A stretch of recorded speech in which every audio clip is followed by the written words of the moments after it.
Bienvenue dans Pouvoir caché. Je m'appelle Noélie, je suis la créatrice de ce podcast et ma mission est d'accompagner les femmes dans leur libération afin qu'elles deviennent souveraines de leur vie. Pouvoir caché est un podcast spirituel et sororal qui met en lumière la puissance du féminin. Alors ici, vous entendrez des partages autour de la spiritualité, du féminisme, d'ésotérisme, de guérison et bien plus encore, le but étant de nous ouvrir à nos pouvoirs cachés et devenir souverains et souveraines de notre vie. Alors installe-toi confortablement et je te souhaite une merveilleuse écoute. Hello, hello, j'espère que vous allez bien. Je suis trop contente de vous retrouver dans ce tout nouvel épisode de podcast qui est une interview. Oui, c'est le retour des interviews.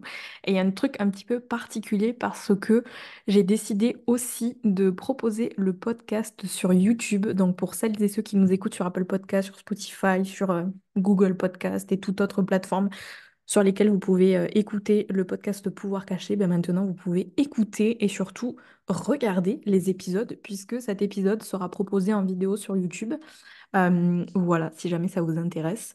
Dans cet épisode, j'ai eu le plaisir de recevoir Hélène Ragozo, qui est déjà une femme que j'ai rencontrée à Bali. Si jamais vous avez écouté les épisodes de podcast que j'ai enregistrés à Bali, euh, vous allez comprendre de qui est-ce que je parle et puis on va vous raconter un petit peu vite fait l'histoire de notre rencontre aussi dans cet épisode. Donc vraiment trop trop chouette de l'accueillir sur le podcast aujourd'hui. Au-delà de ça, Hélène, c'est qui? Hélène, c'est une mentor d'un bodyman féminin et elle va venir cheminer avec les femmes qu'elle accompagne sur toutes les notions qui tournent autour de la sensualité, la féminité, le rapport au corps, le fait de d'assumer sa sexualité aussi, son énergie sexuelle et finalement de revenir trouver la paix en soi, arriver à renouer avec soi-même pour se sentir plus apaisé et évoluer de manière apaisée et épanouie dans sa vie. Et elle utilise notamment comme outil le pole dance, puisque Hélène est aussi ma professeure de pole dance.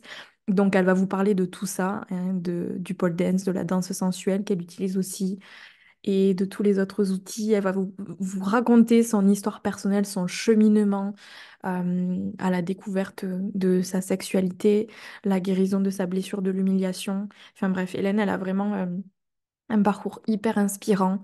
Et ce qui m'inspire beaucoup dans son histoire et dans la femme qu'elle est aujourd'hui, c'est de voir à quel point, en fait, son cheminement, ses guérisons, les choses difficiles qu'elle a vécues, les prises de conscience qu'elle a eues par rapport à elle-même, à quel point ça lui sert aujourd'hui dans ce qu'elle fait et à quel point c'est pleinement ancré dans la mission qu'elle a et dans la manière dont elle va accompagner les femmes à renouer avec des choses qui, à elle, lui ont posé problème, qui l'ont fait souffrir pendant plusieurs années et de voir à quel point elle est alignée avec ce qu'elle fait, à quel point ça résonne avec son cheminement personnel, moi, ça m'inspire beaucoup. Donc, je suis trop contente de vous partager cet épisode.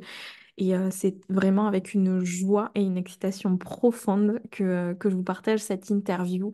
Je vais vous mettre tous les liens pour retrouver Hélène sur les réseaux sociaux dans la description de l'épisode si jamais vous avez envie d'aller jeter un petit coup d'œil et découvrir Hélène sur ces plateformes. Et pensez à partager l'épisode de podcast sur les réseaux si jamais il vous a plu, en identifiant Hélène et puis moi-même pour qu'on puisse voir un petit peu ce que vous avez pensé de l'épisode. Donc, n'hésitez pas à nous faire votre retour aussi, c'est hyper important. Et puis, ce sera hyper gratifiant pour Hélène aussi, je pense. Donc, n'hésitez pas à le faire. Et pour celles et ceux qui souhaitent soutenir le podcast, pensez à laisser une petite note sur votre plateforme d'écoute préférée, c'est-à-dire soit Apple Podcast, soit Spotify, qui sont les deux seules plateformes d'écoute qui aujourd'hui permettent de laisser un avis. Donc, n'hésitez pas à le faire, c'est vraiment le meilleur moyen de soutenir tout le travail qui est fait avec avec le podcast Pouvoir caché. Donc voilà, merci à celles et ceux qui prendront le temps de le faire. Et puis vous qui nous regardez sur YouTube, n'hésitez pas à mettre un petit pouce bleu, à vous abonner et à mettre un petit commentaire sous la vidéo, ça fera toujours hyper plaisir. Voilà, c'est tout pour cette intro. Installez-vous confortablement et sur ce, je vous souhaite une merveilleuse écoute. Coucou Hélène, merci beaucoup de Salut. nous faire l'honneur de venir sur le podcast Pouvoir caché. Je suis trop contente, d'autant plus avec l'histoire de notre rencontre qui est plutôt chouette, on en parlera après. Mais comment est-ce que tu vas aujourd'hui? Bonjour Noélie, je suis super contente moi aussi d'être là. Écoute, je vais je vais dire relativement bien, dans le sens où je traverse une période où je sens clairement que j'ai mon système nerveux qui est assez dérégulé. Je me sens un peu tendue, mais je prends vraiment soin de moi pour apaiser tout ça. Donc, je dirais que je suis un petit peu dans un balancier en ce moment. Je sens que ça va pas, je suis sur un fil, mais voilà, je prends vraiment le temps. D'ailleurs, tu m'as inspirée aussi pour faire mes petits rituels tous les matins. Prends vraiment le temps le matin de faire mon yoga, ma cohérence cardiaque. Le soir aussi, je m'étire. Je prends vraiment du temps parce que c'est vrai que j'ai des journées assez speed. Mais bon, je fais que des choses qui me plaisent, donc ça va. Mais c'est vrai que le corps, il a tendance à un peu Ouais. surcharger. Mais voilà, donc je me sens en recherche d'harmonie, on va dire. Ok, bah, c'est hyper intéressant, je trouve, et que t'aies trouvé aussi, tu vois, les outils qui, toi, te font du bien parce que on n'a pas tous les mêmes outils, tu vois, qui nous font du bien pour réguler notre système nerveux et c'est cool aussi que tu aies pu les partager ici parce que ça pourra peut-être donner à d'autres personnes. C'est vrai que la période hivernale, souvent, c'est assez compliqué pour le moral quand il fait pas très beau, il manque de luminosité et tout ça, on est un peu râler pas querette, donc c'est important, comme tu dis, tu vois, de trouver des choses qui nous font du bien. Mm. C'est hyper important. Mais Euh, notamment, tu vois, pardon, c'est juste Vas-y. parce que le yoga, par exemple, je te jure, j'ai jamais aimé ça. Ouais, Et là, ça fait 2 semaines, j'en fais tous les matins, je me lève exprès plus tôt pour en faire c'est et je vrai. commence à vachement apprécier. Mais Qu'est-ce qui oui, s'est passé? j'ai trouvé le style de yoga que j'aimais bien. Ouais, ok, ouais, c'est Je, important. ouais, je me force plus à faire du vinyasa ou du hatha ou tu vois quelque chose de très yang.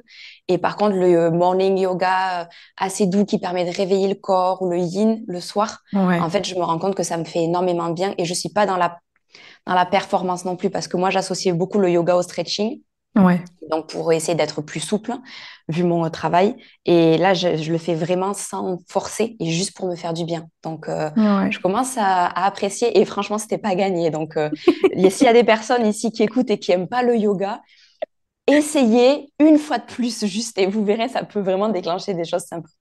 Non, c'est clair, c'est clair. Et puis en plus, avec tous les styles de yoga qu'il y a, c'est important de trouver celui qui te plaît et encore plus, tu vois, c'est ce que j'expliquais à mes élèves quand je donnais des cours. Mais en fait, il y a aussi plusieurs styles de yoga en fonction du prof avec qui tu vas faire le cours, avec qui tu vas faire la séance. Il y a autant de styles de yoga qu'il y a de profs qui existent. Donc Mm, ça demande vraiment d'essayer et de trouver la personne avec qui ça match et le style qui toi te plaît, te fait du bien, etc. Parce que c'est vrai que c'est rapide, tu tombes rapidement dans ce truc de un peu performance, il y a l'ego qui est là sur le tapis, tu sais, t'as envie de faire des trucs un peu stylés, d'arriver à faire ton flow, que ce soit fluide et tout. Et au final, tu te mets plus la pression que ce que tu ne te fais du bien. Donc, mm, ouais, mais c'est trop cool. C'est trop, trop cool. voilà. Et du coup, Hélène, pour toutes les personnes qui te découvrent dans cet épisode et qui te connaissent pas, est-ce que tu veux bien te présenter, nous dire ce que tu es, ce que tu fais dans la vie? Donc, tu vois, essaie de te présenter avec une partie ben, qui tu es toi, Hélène, sans parler de ce que tu fais, et ensuite nous expliquer ce que tu fais et comment ça match en fait avec qui tu es, pourquoi il y a un lien entre les deux. Alors, bon, déjà, je m'appelle Hélène. À l'heure actuelle, j'ai 28 ans. Je suis un petit cancer, donc je vais faire 29 ans au mois de juillet. C'est assez difficile pour moi à chaque fois de me présenter sans parler de ce que je fais, de mon travail, tout ça, parce que je suis vraiment passionnée et ça fait partie intégrante de moi, de mon quotidien. Mais je vais d'abord commencer vraiment par la partie plus perso. Là, pour les personnes qui ne voient pas la vidéo, par exemple, je suis habillée dans une tenue ultra cocooning parce que je suis quelqu'un qui aime beaucoup rester dans ma maison, qui aime beaucoup prendre soin de moi, de mon intérieur. J'ai une petite boisson chaude sur laquelle je laisse mes mains parce que voilà, je suis très. Si on pouvait me matérialiser autrement qu'en humaine, je pense que je serais un petit chalet bien chauffé au milieu d'une forêt ou quand il pleut. Voilà. Bien cocooning, j'adore. Bien, bien cocooning. Pour les personnes qui connaissent l'astrologie aussi, je suis Cancer, ascendant Capricorne, lune en Balance. Donc, il y a ce côté cocooning, il y a le côté Balance aussi qui adore le beau. Voilà, Hmm. j'adore l'esthétisme, j'adore prendre soin de moi. Ça peut paraître très cliché, mais c'est comme ça. J'aime beaucoup, par exemple, faire des shootings photos. J'aime beaucoup danser. Et c'est là que ça m'amène aussi à ce que je fais, puisque, et donc là, c'est aussi mon ascendant Capricorne qui est très, voilà, j'adore travailler, je suis très carrée dans mon travail, tout ça, tout ça. puisque donc je suis mentor d'embodiment féminin et aussi, et ça se combine très bien, professeur de pole dance. Donc quand je dis que j'adore la danse, d'ailleurs Noélie, on pourra raconter notre rencontre juste après. Carrément. Comme j'adore la danse depuis que je suis toute petite, j'ai pas décidé d'en faire mon métier parce que ça m'est un peu tombé dessus, mais c'est, je pense, une des plus belles choses qui me sont arrivées dans ma vie de pouvoir enseigner la pole dance. Et je me suis dit qu'avec toutes les pratiques d'embodiment, donc le fait de se reconnecter à son corps et d'incarner dans le corps ce que l'on a dans la tête, ça s'est vraiment présenté à moi et je me suis dit que ça pourrait être une super chose de combiner donc toutes ces pratiques-là. Donc c'est pour ça qu'aujourd'hui, ce que je fais dans mon quotidien, au niveau de mon boulot, ben, j'aide les femmes à revenir dans leur corps, à cultiver leur féminité, à se reconnecter à leur sensualité. Donc, ça peut être passé par la danse sensuelle, la danse intuitive, par du breathwork aussi, par des cercles de femmes où on peut venir échanger, et par tout plein de petits rituels que je peux soit inventer, soit piocher dans ma pile de livres, par exemple, qui est juste ici, que je peux après proposer voilà, pendant des petits espaces ou pendant des longues retraites. Voilà, en gros, je suis mariée avec une femme. Je suis en couple avec elle depuis 8 ans. On a fêté notre anniversaire il y a un mois. On est très épanouis et notre rêve, c'est de pas forcément vivre toute notre vie en France, même si actuellement on est toujours basé sur Toulouse. Ça fait 10 ans qu'on est ici. On a beaucoup voyagé et notre objectif, c'est d'aller s'installer durablement au Canada dans les prochaines années. Voilà. Ce qui ne nous étonne pas avec tout ce que tu viens de nous dire, cocooning, la boisson chaude et tout ça. C'est très cliché. J'ai hâte de vraiment incarner ce cliché jusqu'au bout en allant couper du bois, tu vois, pour mettre dans ma cheminée. J'adore, j'aime trop, c'est trop bien. Et ben merci pour cette présentation qui nous permet d'y voir un petit peu plus clair sur qui tu es, Hélène, et sur ce que tu fais, et puis que les personnes puissent comprendre ben, pourquoi est-ce qu'on va te poser toutes ces questions qui arrivent. Et Mhm. la première question que j'avais envie de te poser, parce que tu vois, tu nous as parlé de féminité, de sensualité, de reconnexion au corps, mais je pense comme toute personne, tu vois, qui accompagne d'autres personnes, souvent la mission qu'on se pose, c'est d'accompagner les personnes sur les sujets que nous, on a réussi à guérir ou alors qu'on continue de cheminer dessus, de travailler dessus. Donc, pour toi, je sais parce que du coup, j'ai un peu creusé, tu vois, dans ton histoire, dans ton parcours et tout ça. Mais du coup, je sais que ça n'a pas toujours été des notions, un rapport à toi, en fait, qui a pas toujours été compliqué. Et pour qu'on comprenne un peu d'où est-ce que tu viens, est-ce que tu peux nous dire quel genre de petite fille tu étais et quel genre d'ado après t'es devenue? Ah, c'est hyper intéressant de passer aussi par la case enfance et Ouais. adolescence après. Je pense que je vais pouvoir planter le décor très rapidement en disant même quel nouveau-né est-ce que j'étais. Je suis née en étant assez dodue. Je faisais plus de 4 kilos. Sachant que ma mère avait 39 ans et qu'en plus elle est toute petite, enfin voilà, c'était assez improbable qu'un bébé aussi bien portant naisse. Et en fait, j'ai toujours été beaucoup pointée du doigt par rapport à ça, par mes proches. Hélène, c'est le bébé qui est né gros, elle était bien portante, elle était plus grosse que les autres bébés, blablabla. Et en fait, j'ai grandi avec ça. Et je pense que c'est la première pierre, pas à l'édifice, mais à l'écroulement de mon édifice personnel, parce que j'ai grandi en étant hyper complexée très jeune. Je, je me rappelle avoir retrouvé, c'est une anecdote que je raconte souvent, un petit mot que je m'étais écrit. J'arrive à le situer, je pense que j'avais à peu près 8 ans, dans lequel en fait je m'interdisais quels aliments manger. Donc par exemple, à 8 ans, je me disais, tu dois pas manger de chewing-gum parce que c'est trop sucré, tu dois pas manger de bonbons, plus de un bonbon par jour, tu dois pas, voilà. Donc, j'ai beaucoup grandi avec cette culpabilité liée à la nourriture et liée à mon corps parce que j'avais l'impression d'être née difforme. Sauf que maintenant, avec le recul, je me dis, mais un bébé de 4 kilos, mais non, c'est trop mignon. Et tu vas pas lui dire qu'il est gros. Mais bon, bref. On me surnommait Hélène la baleine. Oh Voilà. putain. Donc, même si c'était pour rigoler, enfin voilà, c'est souvent pour rigoler, mais bon, inconsciemment, on l'intègre et puis on comprend bien que c'est mignon, mais c'est pas valorisant, quoi. Ouais. Et donc, en grandissant, j'ai développé de plus en plus de complexes. J'ai eu un corps de femme très tôt. J'étais encore en CM2, que j'avais beaucoup de poitrine, donc j'étais beaucoup pointée du doigt par rapport à ça. Et en fait, c'est c'est rigolo parce qu'avec le recul, je me dis vraiment qu'il y a eu cette double, un peu ce paradoxe avec moi.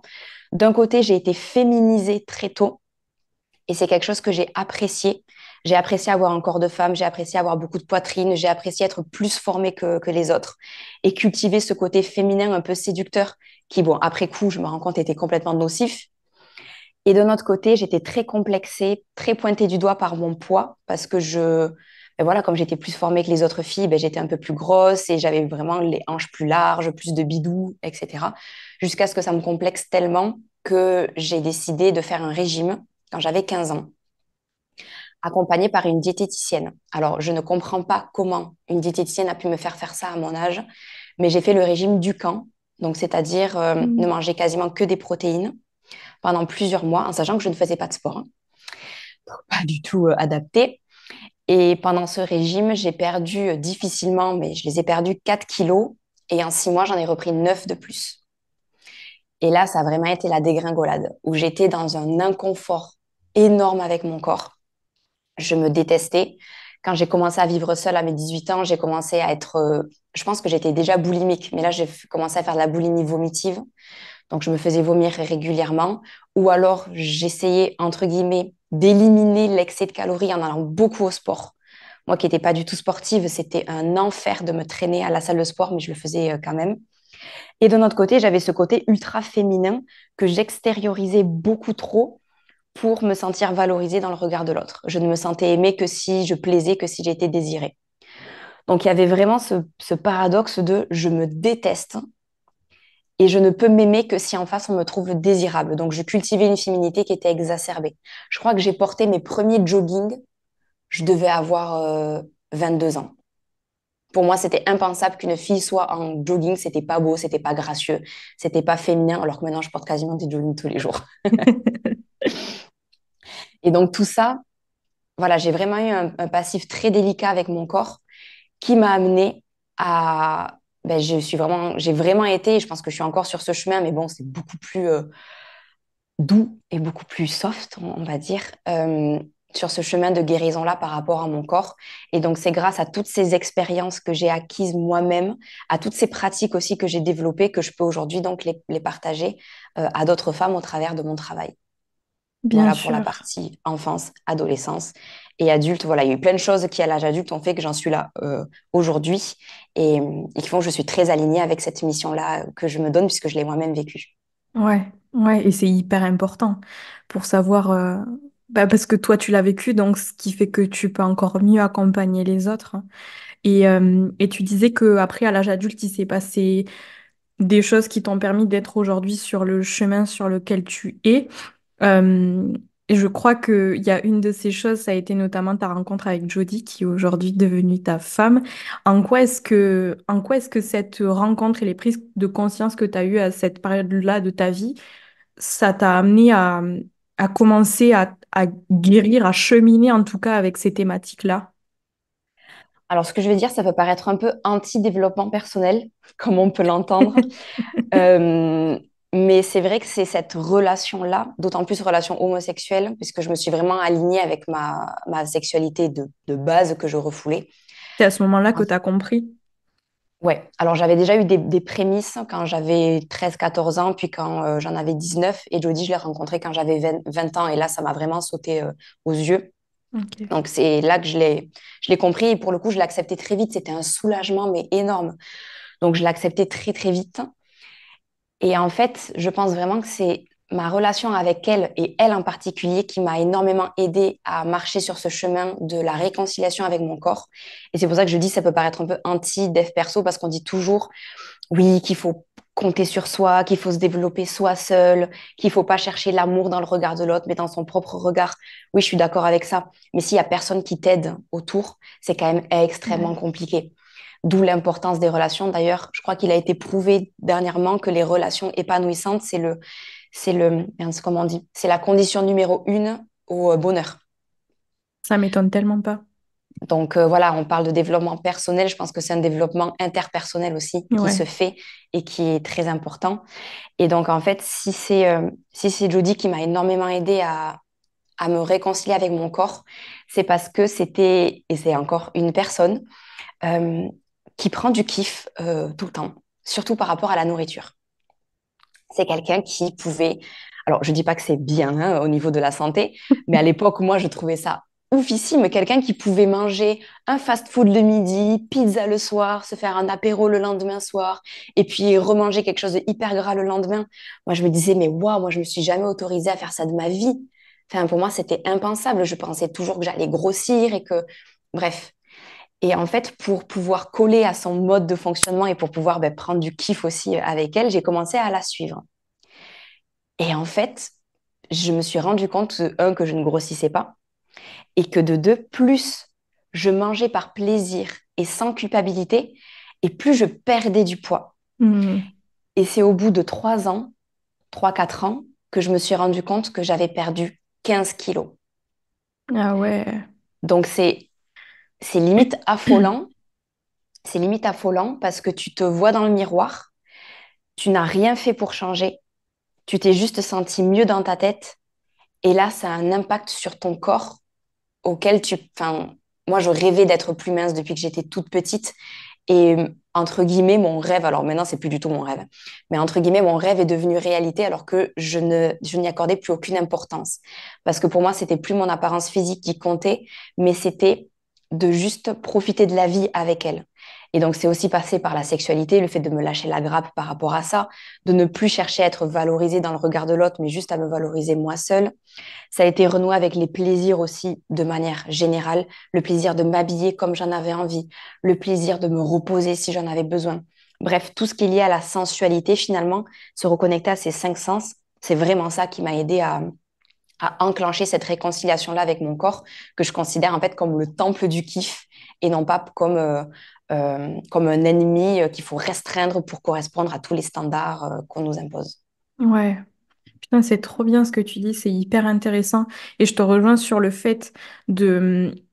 En fait, quand tu te lâches un peu la grappe, et je pense que ça a lieu de différentes manières pour tous les êtres humains sur Terre, mais c'est quelque chose que j'ai remarqué aussi, tu vois, sur des périodes de ma vie, là où ça allait pas du tout. Ou alors là où, en vrai, comme en ce moment, tu vois, là où c'est une situation qui est compliquée à vivre, dans laquelle on est depuis le mois d'août, même si c'est un choix entre guillemets. Mais Mm. tu vois, d'être dans un environnement qui t'épanouit pas forcément, de pas avoir ton entourage qui te nourrit autour de toi quand ben, tu vois, t'as tes potes aux quatre coins de la planète et tout ça, je me sens solo en ce moment. Et en fait, j'ai Mm. remarqué que dans ce genre de période de ma vie, le fait de pas être bien dans ma tête, d'être un peu anxieuse et tout ça, ça fait gonfler mon corps. Le stress fait gonfler le corps, tu vois. Et j'en parlais avec ma grand-mère qui est pareil et qui Mm. est, tu vois, c'est trop drôle parce que quand j'avais 15 ans aussi, elle m'a emmenée chez une diététicienne avec, pareil, tu sais, la mentalité de il faut perdre du poids, t'es un peu rondelette. Mm. Et en fait, c'est toujours ces trucs-là yo-yo que t'as très bien expliqué, là où tu perds beaucoup de poids parce que tu te prives. Sauf qu'après, quand Ouais. tu recommences à manger normalement, bah, il y a tout qui remonte. Mm. Et tu vois, c'est ce qu'elle me disait, c'est qu'elle a envie de perdre du poids, etc. Sauf que ce poids-là, c'est pas un poids genre physique par rapport à ce que tu manges, c'est un poids qui est lié à un mal-être, à un stress, à quelque chose qui ne nous convient pas. Et le Ouais. fait de, comme tu l'as très bien expliqué, tu vois, se foutre de se lâcher la grappe, de se foutre la paix, j'ai mis les deux expressions, mais c'est vraiment ça, tu vois, qui te permet de souffler et comme tu dis, de kiffer ta vie, quoi. Mm. Quand Ouais. tu déconnectes ce truc dans ton mental, quoi. C'est ça. Après, comme je précise toujours aussi, parce que j'ai une de mes peurs sur les réseaux, c'est que mon discours soit pris, isolé et mal Ouais. interprété. Donc c'est pour ça que je précise quand même toujours, ça, c'est quand il n'y a pas de question de santé derrière. Oui, S'il y ouais. a des problématiques à cause d'un poids trop haut ou trop faible, évidemment qu'il faut perdre ou prendre du poids pour votre santé. Par contre, si c'est uniquement parce que vous faites une taille 42 alors qu'à la télé, on ne voit que des tailles 36. Là, c'est pas une question de santé. Enfin, c'est une question de santé mentale et du coup, c'est sur le mental qu'il faut venir jouer en premier. Hmm. Ouais, carrément d'accord. Merci d'avoir précisé ça. Et dans ta présentation tout à l'heure, et c'est quelque chose dont tu parles beaucoup, tu as même enregistré un épisode de podcast à ce sujet, mais par rapport à tout ce que tu as vécu dans ton enfance, et maintenant je pense on le comprend, t'expliquais que tu as porté pendant longtemps la blessure de l'humiliation. Et en fait, je serais hyper curieuse que tu nous en parles un peu plus parce que c'est un travail que je fais faire aux filles à l'intérieur du coaching Bodily Her, là où on vient travailler d'abord sur les blessures de l'âme avant même de Mm. faire un travail de retrouver confiance en soi. Parce que pour moi, si tu veux travailler ta confiance en toi sans prendre le temps de comprendre pourquoi est-ce que tu n'as pas confiance en toi, d'où viennent tes croyances, tes insécurités, euh, les schémas répétitifs un peu toxiques, etc., bah, c'est comme construire une maison sur des fondations qui sont pas du tout solides.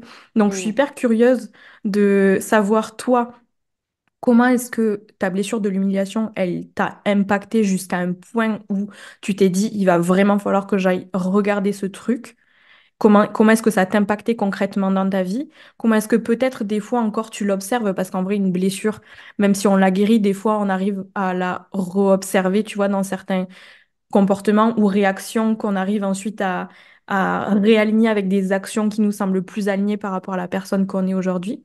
Mais ouais, comment est-ce que ça t'a impacté dans ta vie et comment est-ce que tu as fait toi pour guérir cette blessure de l'humiliation? Cette blessure de l'humiliation, j'ai compris que je l'avais quand j'étais déjà dans le processus de guérison. Je ne l'ai pas compris il y a des années et après, je me suis mise en marche pour la guérir. Hmm. C'est vraiment, j'étais en train de la guérir que j'ai lu le fameux livre Les 5 blessures de l'âme de Lise Bourbeau et je me suis dit, ah, mais c'est pour ça. Et donc, ça m'a encore plus aidée, en fait, alors, comme je dis dans mon épisode de podcast, et toi, c'est exactement ce que tu as dit, on la guérit pas totalement, mais on la conscientise et on l'accepte. Et plus on l'accepte, moins elle prend de place, finalement. Cette blessure de l'humiliation, je la ressentais surtout, mais vraiment comme son nom l'indique, parce que j'étais constamment humiliée. Tout le temps, tout le temps, tout le temps, que ce soit par les autres ou par moi-même. C'est une blessure qui s'exprime par beaucoup d'autodérision. Alors, c'est bien d'en avoir, mais il y a un moment, il ne faut pas non plus cultiver un discours interne dégueulasse vis-à-vis de soi parce que ça ne fait que rabaisser l'amour de soi, l'estime de soi, la confiance en soi, etc. Et en fait, j'avais tendance à beaucoup me dévaloriser même avant que les autres ne le fassent. Et comme j'étais vraiment dans ce profil, tu sais, de la bonne copine qui est Hmm. toujours célibataire, qui est toujours partante pour tout. Euh, genre, on a toujours préféré sortir avec ma meilleure amie plutôt qu'avec moi.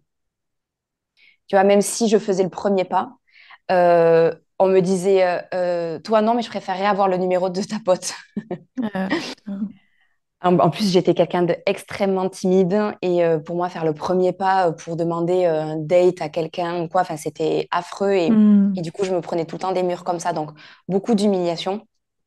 Au niveau de mon corps aussi, euh, les personnes qui ont cette blessure-là ont un corps qui est naturellement gros parce qu'en fait, le corps vient se protéger, vient mettre une barrière de protection entre les autres et avec soi-même. Et, euh, et c'est aussi notamment un réflexe qu'on a, un réflexe inconscient évidemment du corps, quand on a été agressé. Le corps, il va grossir pour devenir, entre guillemets, repoussant pour les autres et donc pour éviter de subir de nouvelles éventuelles agressions. Donc tout ça, en fait, je voyais vraiment que mon corps, c'était un peu ma carapace. C'était ce qui me préservait, mais aussi ce qui me permettait d'être en lien avec les autres. Puisque comme j'avais ce rôle de la bonne copine, un peu popote, euh, je m'entendais bien avec tout le monde s'entendait bien avec moi, j'avais de bonnes relations amicales. Et en fait, on était toujours en lien avec moi, puisque j'étais super cool, super sympa, on pouvait rigoler de tout, on pouvait même se foutre de ma gueule allègrement que je ne disais rien. Donc forcément, ça me rendait plus agréable aux yeux des autres. Et ce qui est rigolo, c'est que en acceptant cette blessure de l'humiliation, j'ai commencé par tomber dans l'extrême inverse. Donc déjà, de un, il y a une période où je me suis trouvée trop maigre, chose qui m'était jamais arrivée de ma vie. De deux, j'ai commencé à être ultra susceptible et à ne plus du tout faire preuve d'autodérision, mais alors pas du tout, on pouvait pas me dire un mot de travers, ça me rendait dingue. J'ai commencé aussi à être à mettre beaucoup de distance avec les gens, à être très stricte, très autoritaire, parce que je pense que j'ai la blessure de la trahison aussi qui a pris un peu le dessus. Mais je pense que c'est aussi important d'accepter d'aller dans les extrêmes pour savoir où est-ce qu'on veut mettre sa jauge, en fait. Et maintenant, je retrouve vraiment mon équilibre. Je suis capable de rire de moi. Par exemple, un truc qui me reste depuis toujours, c'est que je me tâche beaucoup. Et ça, c'est typique aussi de la blessure de l'humiliation. C'est que quand tu manges, tu te tâches. C'est quelque chose qui m'arrive très souvent encore. J'en rigole parce que ça ne m'affecte plus. Je me sens plus sale. Hmm. Je me sens pas cochonne, tu vois, comme on peut entendre quand on est gamine ou quoi. Ouais, Mais ça ne veut pas pour autant dire que je vais allègrement me moquer de moi et me dire que ben ouais que je suis qu'une merde et que de toute façon c'est à cause de cette blessure, blablabla. Il n'y a plus de victimisation non plus. ok. Voilà. Et cette blessure, elle a vraiment été guérie. Ben, c'est tout le même processus. Pour moi, c'est la reconnexion à sa sensualité, à sa sexualité aussi, qui permet de venir dans l'acceptation de cette blessure-là, puisque c'est la blessure qui cache les personnes les plus sensuelles et les plus sexuelles. Et comme j'ai toujours été très attirée par ce milieu-là, je l'ai aussi compris grâce à cette conscientisation-là. Waouh. C'est hyper intéressant tout ce que tu dis et j'aime beaucoup ce que tu as dit sur le fait d'aller dans les extrêmes pour trouver son propre milieu. Hmm.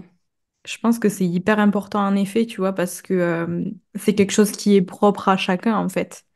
D'arriver à trouver ce qui toi te convient, ce qui te semble aligné pour toi, sur comment Hmm. est-ce que tu as envie de te traiter toi, de comment est-ce que tu as envie en retour qu'on te traite. Ouais, Ouais, c'est... exactement. Et je trouve en plus que ça, c'est valable pour tout. Enfin, voilà, pour les personnes qui nous écoutent, si vraiment il y a un domaine de votre vie où vous vous dites, j'ai pas d'autre choix que de couper radicalement, faites-le et vous verrez qu'après, en faisant vraiment un process d'acceptation et, et de conscientisation de ça, vous verrez que vous réussirez à remettre une jauge un peu plus équilibrée pour vous. Moi, je l'ai vu par rapport à l'alcool. J'ai été de ces ados à beaucoup picoler, à beaucoup faire la fête. Je vomissais tout le temps. Enfin, je tenais absolument pas l'alcool et je buvais trop. Et je suis passée à une femme, une jeune femme adulte qui ne buvait plus et j'ai pas bu pendant 2 ans. Donc, j'ai eu besoin de couper radicalement de ce comportement-là. Et maintenant, pour moi, l'alcool, c'est même plus une question, c'est même pas un sujet. C'est je bois un verre de vin si j'en ai envie, j'en bois pas si je veux pas. Il n'y a pas la pression sociale, il n'y a pas le je dois boire, il faut que je sois acceptée. Si j'ai envie de boire quelque chose qui est alcoolisé, je me pose même pas la question de c'est bien, c'est mal, est-ce que je devrais arrêter, est-ce que machin. Juste, je le fais parce que j'ai connu mes deux extrêmes et que j'ai trouvé ma balance entre ça. Donc, c'est Ouais, vraiment valable pour tout. trop bien.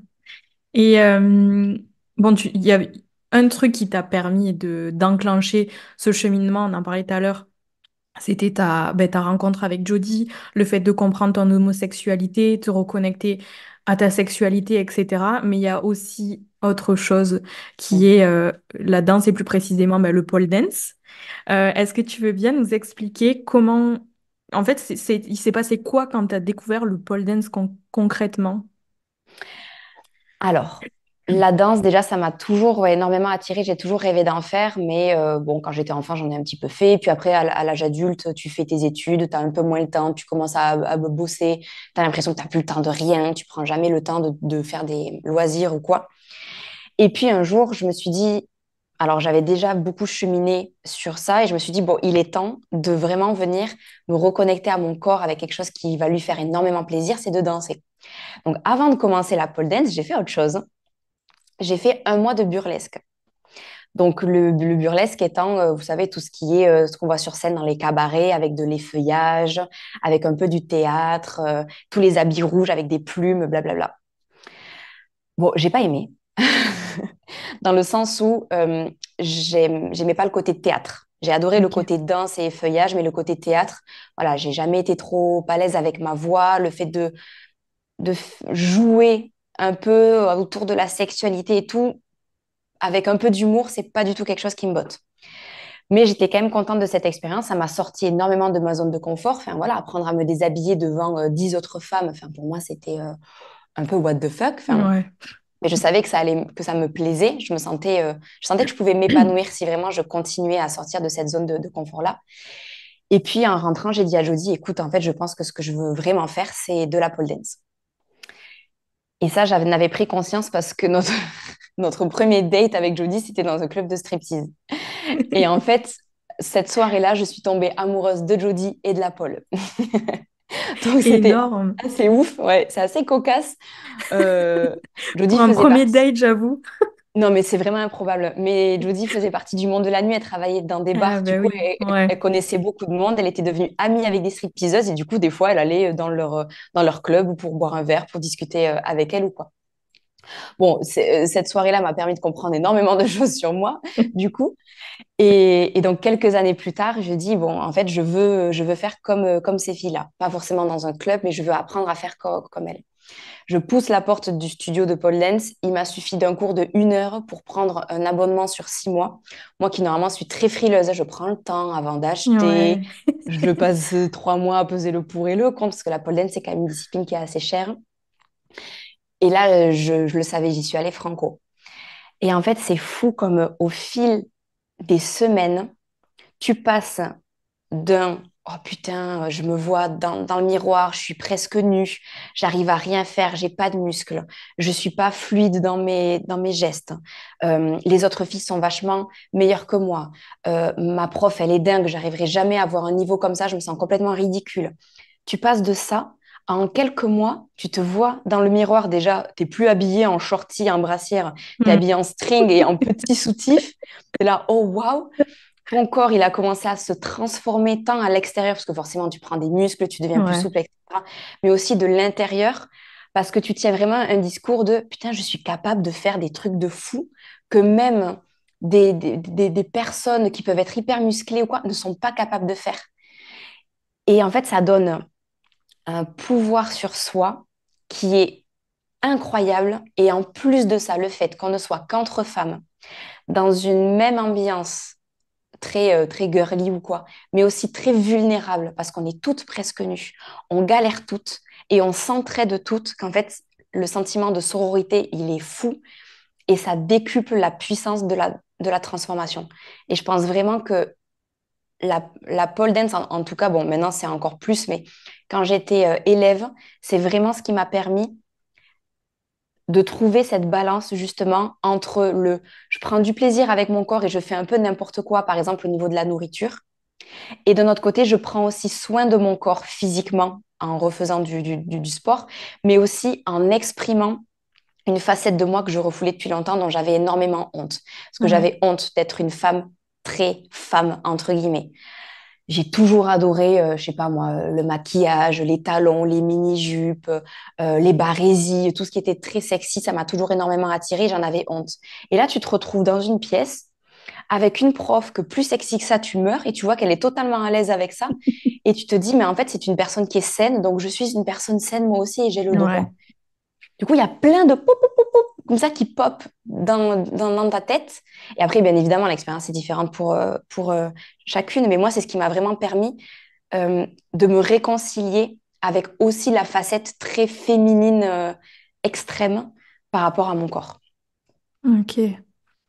C'est ouf et j'aime trop la description là que t'as fait. T'arrives au début à tes cours de pole dance, t'es en shorty brassière alors que tout le monde est à poil autour de toi et tu bades complet sur la prof qui fait des trucs trop stylés.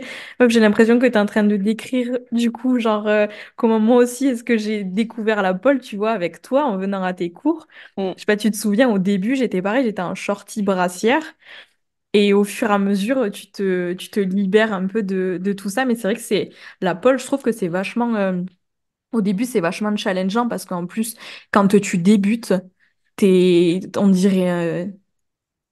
Je- je- c'est difficile, en fait, c'est ça. C'est difficile quand tu débutes d'être à l'aise avec déjà l'aspect technique et en plus d'être à l'aise parce que je trouve qu'il faut quand même avoir un petit peu de base pour ensuite, tu vois, être vraiment à l'aise pour exprimer ce côté plus sensuel et tout ça. Et du coup, en tout cas, moi, comment est-ce que je l'ai vécu quand j'ai découvert le pole avec toi, euh, c'est que t'es un peu ridicule au début parce que tu te cherches, t'essaies de voir ce que tu peux faire avec ton corps, avec cette barre qui est toujours là dans ta main, tu vois, ou alors au sol et tout ça. Et c'est vraiment un processus de, ben, j'accepte aussi d'être ridicule, entre guillemets de Oui. débuter, de découvrir, de voir mon corps, de voir, tu vois, aussi des aspects du corps qui, peut-être quelques années auparavant, tu avais du mal à regarder, tu vois, tes formes, la cellulite et tout ça. Et en fait, tu te rends compte que quand tu arrives, en tout cas, toi, dans l'espace que tu proposes, parce que moi, j'ai testé que des cours avec toi, j'en ai fait quelques-uns à Bali, mais vraiment, je prends l'exemple de toi, tes cours, c'est que tu arrives aussi, tu parles de cette sororité. Mais je pense que tu ressens cette sororité parce que tu arrives aussi à aider les autres, donc Mm, tes élèves, à être à l'aise dans le groupe pour qu'elles puissent aussi, tu vois, tu crées vraiment une safe space, un truc dans lequel mm, c'est hyper bienveillant et il n'y a aucun jugement. Tu es là tout le temps en train de nous motiver, de nous applaudir, de nous crier dessus pour nous dire, allez les girls et tout. Et je pense que tu vois, c'est un truc qui est hyper important.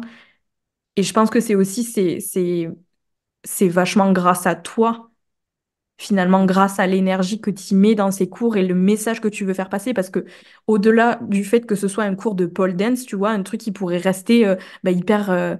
Tu vois, tu viens au cours, tu fais ton cours, tu fais la choré, basta. Mais mm, toi, dans chacun de tes cours, il y a toujours ce message d'acceptation déjà de qui on est, du fait que la sensualité, elle s'exprime de manière différente pour chaque personne. Et surtout, tu vois, d'arriver à être dans un espace avec d'autres femmes dans lequel tu te sens à l'aise avec le fait d'être toi-même et qu'il y a personne qui va te juger et au contraire, il y a tout le monde qui va t'encourager, te féliciter, quoi. mm. J'ai envie de rebondir sur tout ce que tu as dit là, donc c'est compliqué, mais passionnée la meuf, j'ai envie de tout dire. Mais bon, je vais reprendre ouais, vis-à-vis de ça, le fait euh, d'être dans ce sentiment de sororité et aussi d'acceptation de soi-même, d'être ridicule, parce que oui, oui, les filles, si vous écoutez, et même les garçons, si vous testez la pole, les 5 premiers cours, vous allez vous trouver comme une patate. Bon, c'est OK.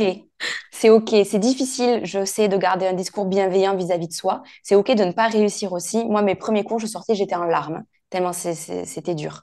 Alors, j'avais déjà cheminé, donc ça allait. C'était parce que sinon, ça aurait pu être un peu trop choquant, Mhm. je pense. Mais en fait, aussi, ce qui aide énormément, c'est que tu vois toutes ces autres meufs être de plus en plus à l'aise. Et en fait, c'est, c'est comme si à certains moments, tu prenais un peu de recul et tu voyais la beauté dans leur ensemble. Et qu'à des moments, tu faisais un zoom et tu te disais, ah, mais elle a un bidou un peu gras. Ah, mais elle a un peu de cellulite aux fesses. Ah, et en fait, tu remarques un peu les, entre guillemets, défauts de chacune et tu te dis, putain, mais en fait, c'est vachement beau. Enfin, c'est Grave. harmonieux, Mhm. c'est féminin, c'est un corps humain qui se mouvoie, qui fait des choses avec force et avec grâce. Et le fait qu'il y ait des bourrelets, le fait qu'il y ait des poils, le fait qu'il y ait des cicatrices, qu'il y ait des boutons, en fait, ça n'impacte absolument pas ce qui se dégage d'elle. Et donc, puisque tu te dis ça des autres, tu finis forcément, même si c'est inconscient, par te le dire de toi-même aussi. Ouais. Ça t'aide Et à après, lâcher aussi le mental beaucoup de voir les autres. ouais, oui, parce que plus tu vois les autres, en plus, ça c'est chouette parce que là où j'enseigne, même si c'est par niveau, par exemple, dans le niveau débutant 1, il y a des personnes qui vont faire, ce sera leur deuxième cours et d'autres, ce sera leur 20e cours. Donc, tu peux quand même voir la progression, mais sans non plus te dégoûter de putain, j'arriverai jamais Ouais. à faire ça parce que la meuf, ça fait 6 ans qu'elle en fait. Mais tu vois aussi ce truc de je sais que je vais pouvoir bientôt passer à ce niveau de je suis à l'aise. Et c'est vraiment un esprit qui te porte. Et ça, comme tu l'as dit, c'est vraiment quelque chose que j'essaie de mettre en place dans mes cours. C'est que il y a zéro jugement, il y a zéro moquerie. Je permets pas, et encore, je touche du bois, ce n'est jamais arrivé, mais je permets pas qu'il y ait le moindre regard de travers. Même s'il y a des filles qui se dénigrent et que je les entends, j'essaie un peu de rattraper le tir et de faire en sorte qu'elles pointent plutôt leur réussite plutôt que ce qu'elles n'ont pas réussi à faire. Et je mets vraiment ça dans une ambiance de déculpabilisation et aussi j'extrapole un peu le côté ultra féminin parce que, qu'on se le dise, les 3 quarts des filles qui font de la pole, c'est pas pour se muscler, hein. C'est pour être des bombasses qui s'éclatent à faire des trucs super sexy, même si c'est que pour elles, et tant mieux. Donc, j'axe aussi vachement sur ça. Et en fait, il n'y a pas besoin d'avoir un corps d'une certaine façon. Il n'y a pas besoin d'être même habillé d'une certaine manière pour dégager une grande sensualité et une grande sexiness comme on a envie de le faire. Et du coup, ça, les filles, il y en a plein qui débarquent au premier cours, elles sont toutes renfermées, elles sont tout comme ça.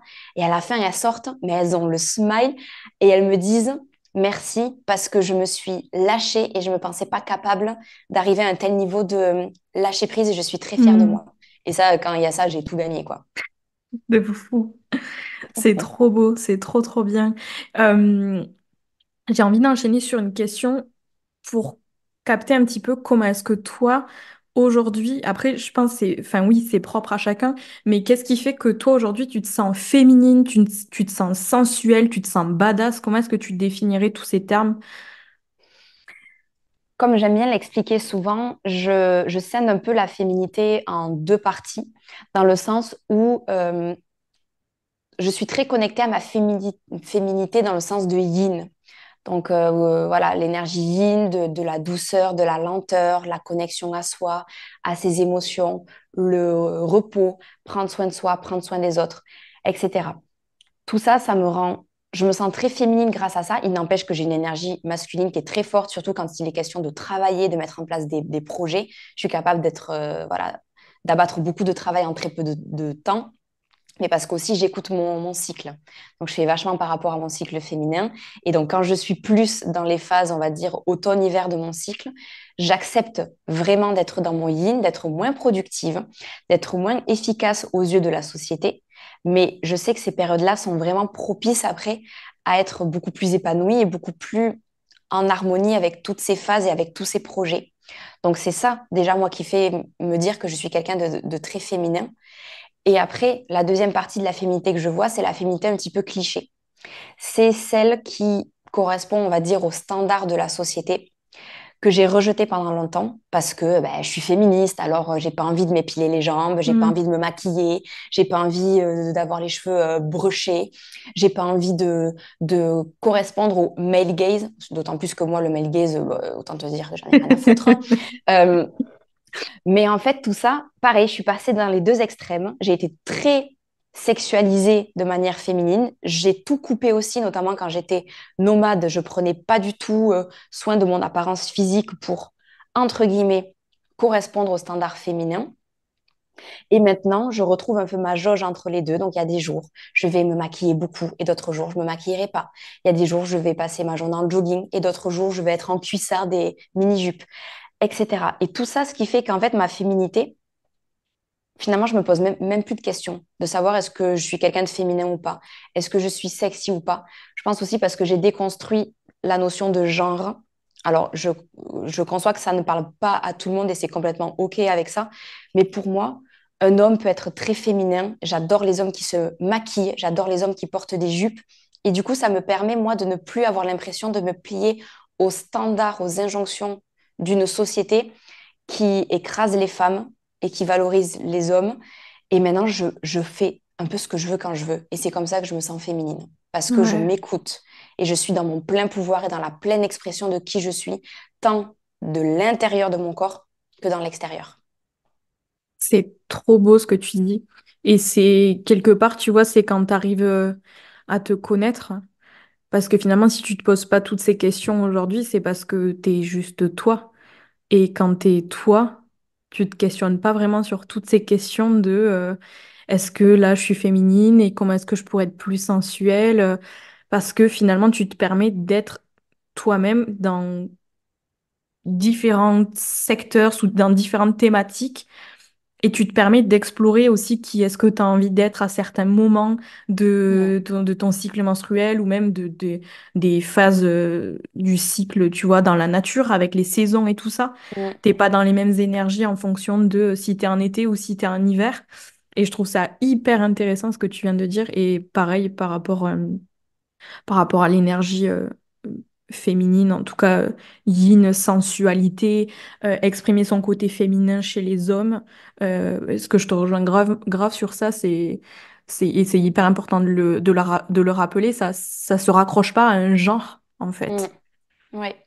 C'est déjà le sexe et le genre sont deux choses différentes. Ouais. Et en plus, l'expression de qui l'on est ne devrait pas devoir se plier à des standards qui nous sont imposés par la société, surtout par comment on dit, par tout ce qui est commercial. Parce que Ouais, si on nous vend du maquillage, si on nous vend de l'épilation, si on nous vend des produits pour enlever la cellulite et tout, c'est pas pour être plus jolie, hein, c'est juste pour vendre. ouais, grave. Donc en fait, on nous met tout ça sur le cul là pour juste faire du fric en fait aux grosses firmes comme ça. Donc bon, ça c'est tout un travail de déconstruction aussi à faire et qui est très long. Et il y a encore des choses pour lesquelles moi je n'y arrive pas.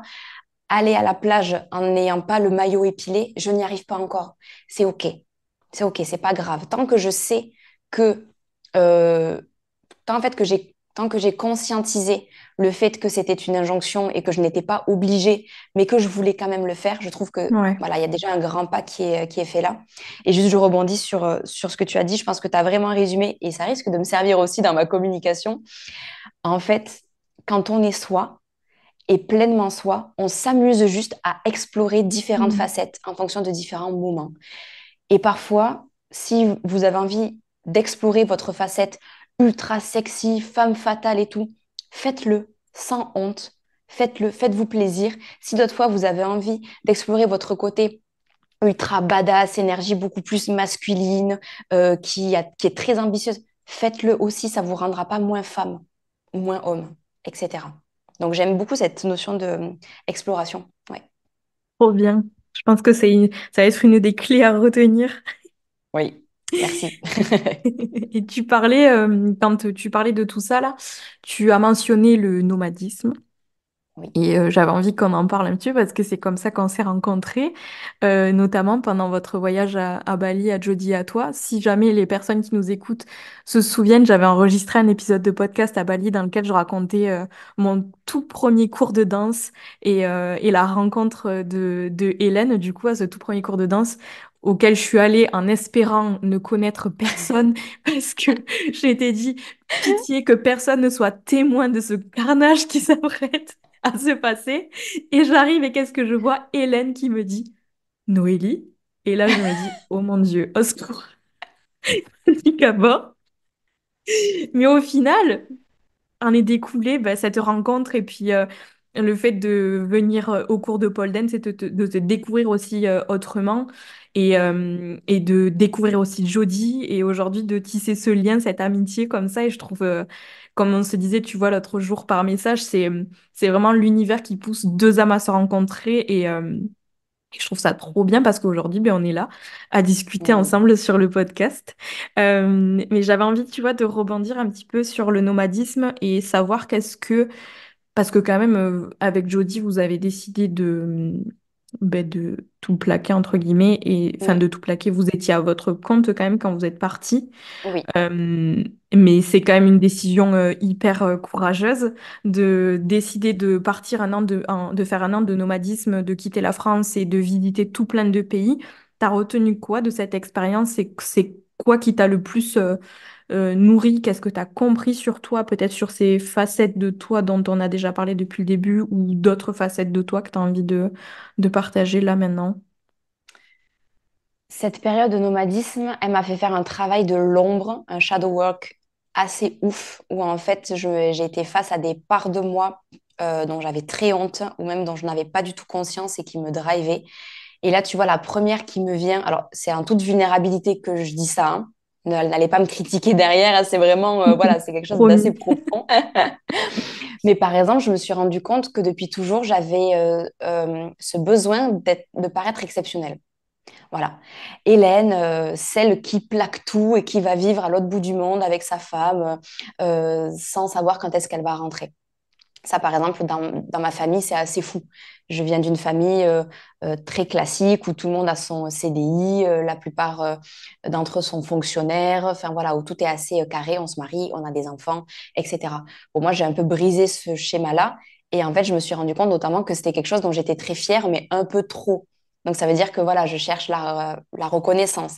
Donc, en fait, d'être nomade, d'être loin de ta famille, de tes repères, ça te permet de venir plonger en toi et de révéler des choses dont tu n'avais même pas conscience, mais qui en fait te drivaient jusqu'à présent. L'autre chose aussi, c'est un peu cliché, mais bon, c'est comme ça, c'est que si tu as des problèmes quelque part, tu les auras ailleurs. Mm. De fou. T'as beau voyager, t'embarques tous tes problèmes avec toi. Donc, si t'es pas bien Mm. avec toi alors que t'es installé en France ou ailleurs, t'auras beau partir, même si c'est 15 jours en voyage ou carrément de t'installer ailleurs, t'auras les mêmes soucis parce que tout se travaille depuis l'intérieur.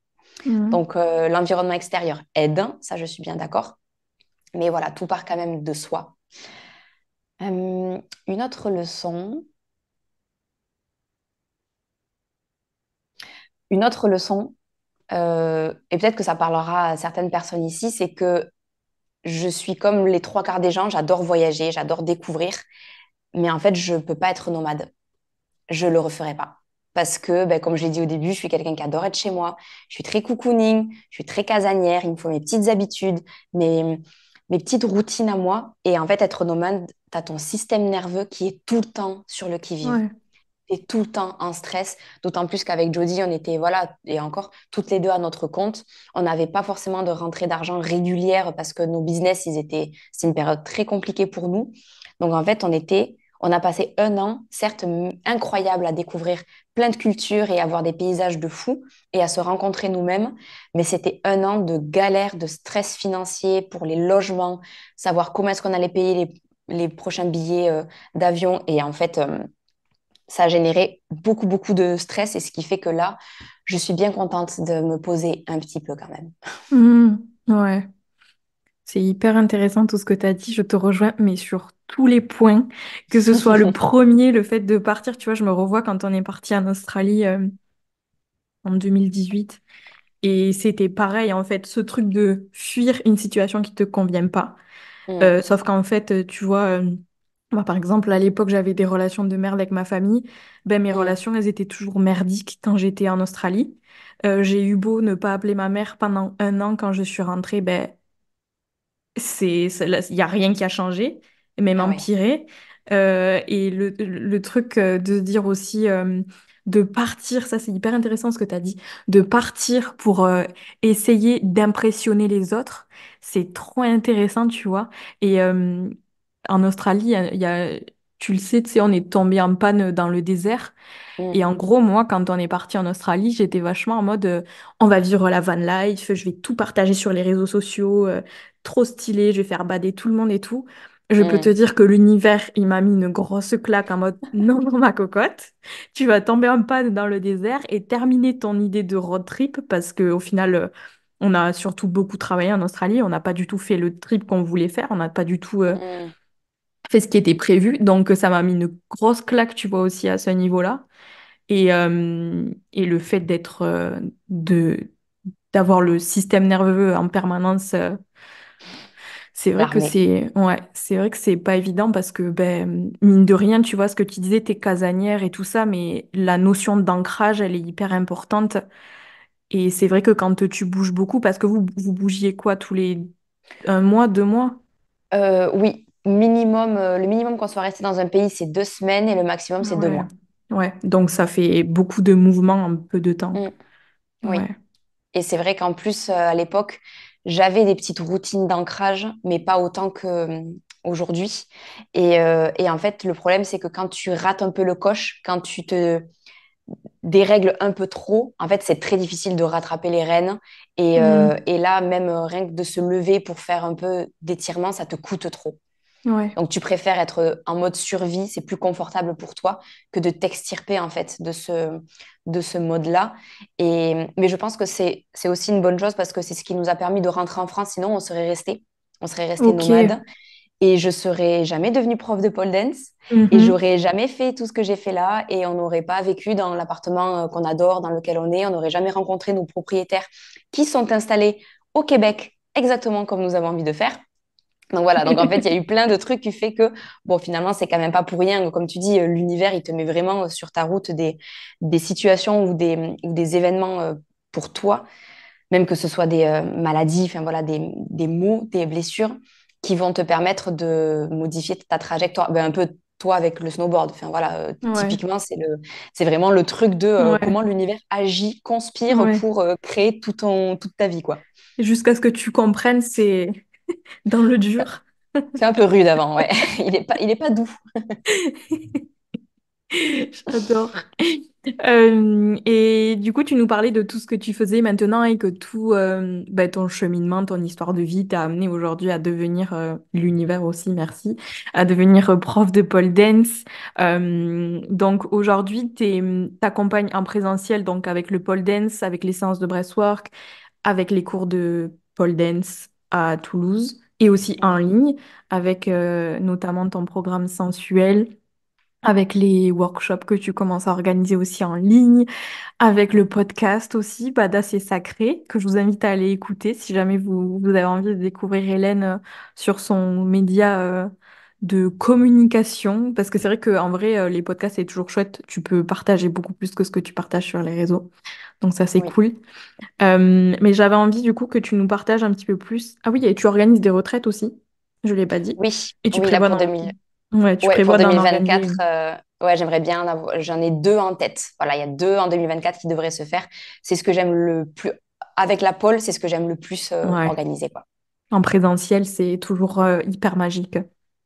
C'est d'une puissance. Enfin, la Ouais. première fois que j'en ai organisé une, je ne m'attendais pas, mais j'ai moi-même reçu une clacasse dans la tête d'ailleurs, j'ai chopé le Covid à cette retraite-là, mais ça m'a permis de bien intégrer, d'ailleurs, après, parce qu'en fait, ce qui m'a le plus frappé, c'est à quel point la sororité permet des transformations, Ouais. mais inimaginables. Il y a même Ouais. une fille, et ça, à l'époque, j'étais pas encore trop familière avec tout ce qui était le féminin, les énergies, tout ça, tout ça. C'était une retraite de pole dance. Et en fait, une des filles n'avait plus ses règles. Elle était en aménorrhée depuis 9 mois parce que mode survie, enfin beaucoup de stress. Et en fait, au bout du deuxième jour, il y a ses règles qui se sont déclenchées. Et ça, t'es Et c'est- là, waouh, enfin, la Mm. magie de la sororité, du fait de prendre du temps pour soi, de souffler avec son monde un peu extérieur, c'est dingue. Et donc, de ce jour-là, je me suis dit, OK, les retraites, mais je vais en faire toute ma vie. Ouais. Et c'est des moyens de guérison, tu vois, pour les personnes qui viennent à tes retraites, mais surtout et aussi pour toi parce que tu es face à tout plein de miroirs. Et ça, Mhm. c'est hyper intéressant. Mais du coup, est-ce que veux bien nous parler un petit peu plus du programme sensuel, qui est ton programme phare, ton programme signature que tu proposes, au cas où peut-être qu'il y en a parmi nous qui nous écoutent et qui ont envie de découvrir, tu vois, leur sensualité au travers du mouvement, comme tu l'enseignes si bien. Et c'est vrai que tu vois, moi je reçois souvent des messages de nanas qui me disent ah, est-ce que tu sais où est-ce qu'on pourrait prendre des cours pour faire ce type de danse et tout ça? Et c'est pas évident d'en parler, d'avoir accès à des cours de danse en France, à moins que tu prennes des abonnements Mhm. dans des associations et tout ça. Et c'est pour ça que je trouve trop chouette ce que tu as fait avec le programme, de le proposer en ligne aussi pour que ce soit accessible au plus grand nombre. Donc on Mhm. t'écoute, Hélène. Merci. Ce programme sensuel-là, en fait, exactement comme tu dis, je voulais que des femmes puissent accéder à des mini-cours de danse sans avoir à payer des abonnements sur un an parce qu'on n'a pas forcément envie. Des fois, on a juste envie de danser un petit peu comme ça pour soi et sans s'engager. Sauf qu'en fait, pour moi, je voulais pas non plus qu'il n'y ait que des cours de danse pour apprendre à danser, être dans la performance, être dans la rigidité de il faut absolument que j'apprenne à faire ça comme ça pour être jolie, Hmm. pour que ça rende bien, etc. Encore une fois, moi, ce qui m'a amené sur ce chemin-là, c'est la reconnexion à ma sensualité, à mes sens, à mon corps, à mes ressentis.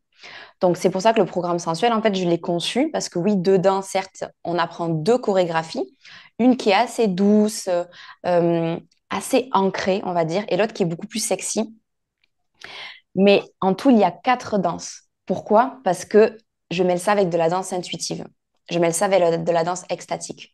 Donc, j'ai beau apprendre des chorégraphies à mes clientes, elles vont aussi pouvoir venir explorer elles-mêmes leur propre chorégraphie, leurs propres mouvements, grâce à toute une playlist que je crée et grâce à toute la guidance, ma voix que je pose sur ces playlists-là, pour qu'elles viennent elles-mêmes retrouver une certaine connexion avec leur corps via la danse, mais sans forcément chercher la performance, sans chercher à bien faire, mais plutôt chercher à venir ressentir, venir éveiller et encore une fois, explorer différentes facettes de soi.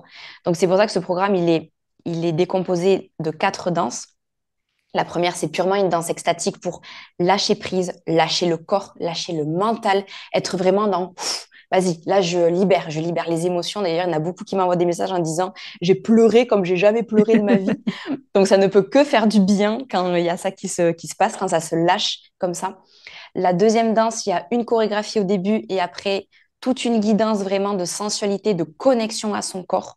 On laisse aller le mental et on focus tout son être sur soi, sur ses ressentis. La troisième danse, c'est une choré sexy et après on part dans une danse extatique, mais où je viens vraiment, voilà, éveiller un peu le feu, activer un peu la libido, voilà, sentir qu'il y a au niveau du chakra sacré, il y a des petits trucs qui bougent, quoi, pour incarner cette femme sexy, un peu femme fatale, séductrice pour l'autre ou pour soi. Et la dernière danse, pareil, c'est une danse extatique, mais qui est un peu archétypale, dans le sens où j'ai choisi plusieurs musiques et différentes guidances pour venir explorer différentes facettes de soi. Donc, il va y avoir la femme badass, la femme douce, la femme enfant, la femme guerrière, etc., etc. Et en fait, à travers le mouvement, à travers le corps, c'est pour ça qu'on parle vraiment de pratique d'embodiment, on va venir incarner ces facettes-là de soi pour qu'après, dans notre vie de tous les jours, ce soit plus facile de les réincarner, de les accepter et de ne pas être dans la retenue vis-à-vis de toutes ces différentes parts. Voilà, en gros. Waouh, c'est trop, trop stylé. Ça donne trop envie et je trouve ça trop. Ça fait beaucoup de trop, mais C'est ça jamais trop. fait. Je trouve que c'est une super bonne idée, la danse sur les archétypes et de venir explorer, tu vois, différentes facettes de soi-même aussi. Et le fait d'avoir eu cette idée de mêler les chorés et la danse intuitive, extatique, je trouve que c'est une super bonne idée aussi parce que tu te découvres autrement quand tu essaies de suivre une choré, surtout pour les personnes qui sont hyper perfectionnistes, tu vois, qui ont envie de Mm. super bien faire et tout ça. Ben, la danse extatique, ça te permet d'être beaucoup plus dans le flow, dans la confiance, dans l'exploration de soi. Donc, je trouve ça super chouette que tu aies mêlé ces deux aspects-là dans ton programme. Ça, pour le coup, ouais, c'est quelque chose que j'ai aussi expérimenté moi-même, c'est que ayant toujours voulu faire beaucoup de danse, j'ai toujours été dans cette idée de performance. Ouais. Et en fait, au plus j'étais dans la performance, au moins j'étais connectée à moi et à mes ressentis, ce qui faisait que j'arrivais pas à dégager des émotions quand je dansais. Certes, je dansais bien, mais il y avait rien qui se passait. Et mon défi là de ces 6 derniers mois, c'était vraiment de me lâcher la grappe sur la performance. Donc c'est pour ça que j'ai de plus en plus pratiqué la danse libre parce que je pense que c'est quand on est en totale liberté et lâcher prise avec son corps, qu'ensuite, quand on revient dans la performance, on se reconnecte à cette idée de je fais juste ce qui me traverse et je ressens ce qui se présente à moi.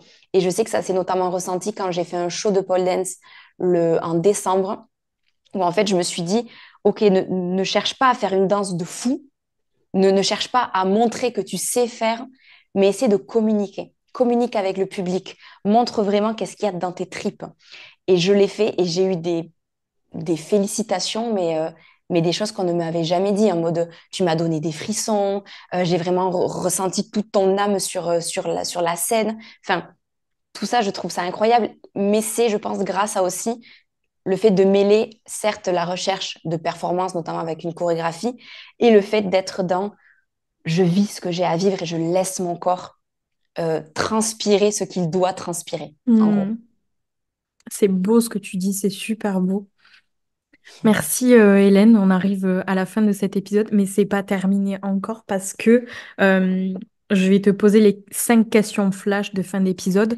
Mais avant, je tiens J'adore. à préciser aussi que je vais mettre du coup toutes tes informations, tous les liens vers les différentes plateformes de Hélène dans la description de cet épisode, si jamais vous avez envie d'aller creuser un petit peu tout ça et de découvrir Hélène sur ses réseaux, de découvrir le programme sensuel et puis d'aller voir un petit peu toutes les actualités aussi, puisque tu lances les workshops en ligne. Tu organises un workshop là d'érotique strip, c'est ça? Exactement, ouais. Ouais. Je le fais exprès avant la Saint-Valentin parce que si jamais il y en a qui veulent réutiliser ce qu'on va apprendre pour la Saint-Valentin ou tout autre jour de l'année, ça tombe bien. Mais oui, ouais, exactement, un workshop de entre 2 et 3 heures où on va apprendre une choré d'effeuillage. Donc pareil, il y a toujours cette notion d'apprentissage d'une choré. Donc là, on est plus sur l'aspect un peu striptease. On finit pas toute nue face à la caméra, on a une double paire de sous-vêtements mais avec pareil de la danse sensuelle, de la danse libre pour vraiment venir libérer son côté femme sexy. et avec cercle de femmes où on va venir communiquer entre nous, faire de la méditation pour apaiser un petit peu le stress du début. C'est pas évident forcément de faire une choré d'effeuillage là comme ça face à son ordi. Voilà, donc il y a quand même tout un contexte qui est fait et c'est vraiment ce que j'aime pas faire des cours de danse pour faire des cours de danse. Hmm. J'aime quand il y a tout un cadre en fait de sororité, de bienveillance et de sécurité qui est posé pour pouvoir se lâcher au mieux. Ouais, et tu le fais super bien. Mais C'est trop bien. gentil. Je suis trop contente parce que du coup, tu vas en proposer d'autres, donc ça peut donner aussi l'idée à celles qui nous écoutent bah, de participer à des ateliers que tu proposes en ligne. Je trouve ça trop cool. Donc je vous mettrai tout ça dans la barre de description. Et venons-en du coup à nos 5 questions flash qui sont un peu des questions d'inspiration pour nos auditrices pour qu'elles puissent repartir ben voilà, avec des conseils. Mais c'est des questions là où la réponse, elle doit être très rapide, concise. Pas besoin de me raconter en détail quoi que ce soit, juste, enfin, tu vas voir, c'est hyper chill. Juste Est-ce que parce qu'en tu es plus, prête? j'ai tendance à beaucoup parler. Donc, un mot, Tu te comme au tais, Time's Hélène. Up. Tu arrêtes. Je suis Ok, prête. trop bien.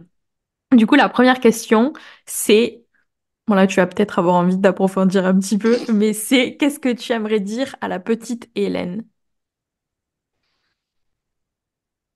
Ah oui, il faut répondre vite.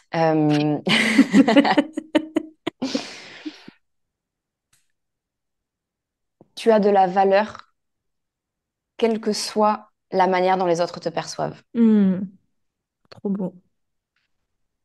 Deuxième question, un livre qui t'a marqué dans ta vie. Le pouvoir de l'acceptation de Lise Bourbeau. Bien. Lise Classique. Bourbeau, elle est partout dans cet épisode. Un épisode de podcast que t'as écouté et apprécié récemment. Ou alors un podcast que t'écoutes et que tu apprécies. J'ai fait 36 000 fois ton épisode de la méditation de la higher self. Oui. J'ai dû le faire au moins 10 fois parce qu'il me fait vraiment beaucoup de bien. Mais pour inspirer sur un autre podcast, ces derniers temps, je pensais pas que j'allais apprécier. Et en fait, le podcast de The Vibration Goddess, elle a fait tout un audio d'affirmation positive. Et du coup, des fois, je me le mets en fond quand je prends le bus, que j'ai pas forcément envie d'écouter un podcast un peu précis. Donc voilà. The Vibration Goddess, ça s'appelle rampage positif, quelque chose comme ça. Comme Ok, les Québécoises, les termes sont un peu ok. spécifiques. Trop bien, je connais pas, je vais aller regarder tout ça. Et merci pour le clin d'œil à la méditation. Du coup, je pense que j'en ai enregistré d'autres parce que tu dois en avoir marre. Ben, je la connais un peu par cœur à force. Bah oui. Ton mantra dans la vie. Il me suit depuis très longtemps.